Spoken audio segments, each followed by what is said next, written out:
Welcome to our channel. Annamalai படத்துடன் டாஸ்மாகில் poster என்ன என்பதை பற்றி இப்பதிவில் பார்க்கலாம்.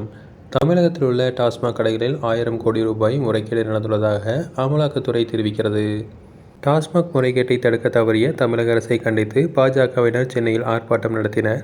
மேலும் டாஸ்மாக் கடைகளில் முதல்வர் ஸ்டாலின் போட்டோ வைக்கப்படும் என்று பாஜக மாநில தலைவர் அண்ணாமலை கூறியுள்ளார்.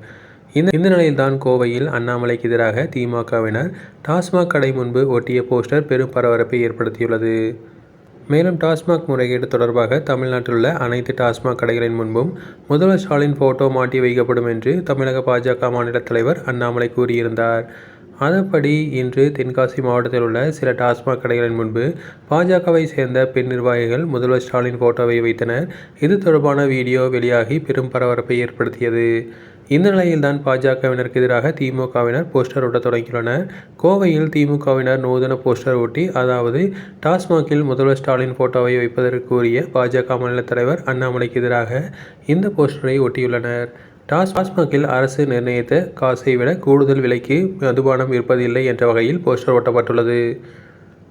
போஸ்டரில் அண்ணாமலை சவுக்கால் தன்னைத்தானே அடித்து கொண்ட போட்டோ இடம்பெற்றுள்ளது. அது மட்டுமின்றி சங்கிகளின் கவனத்திற்கு, இந்த கடையில் தமிழக அரசு நிர்ணயம் செய்த விலையை விட கூடுதல் விலைக்கு மது வகைகள் விற்கப்படுவதில்லை என்று எழுதப்பட்டுள்ளது. இது தொடர்பான வீடியோ இப்போது வெளியாகி இணையதளங்களில் வேகமாக பரவி வருகிறது. தொடர்ந்து இதுபோன்ற செய்திகளுக்கு எங்கள் சேனலை சப்ஸ்கிரைப் செய்வோம்.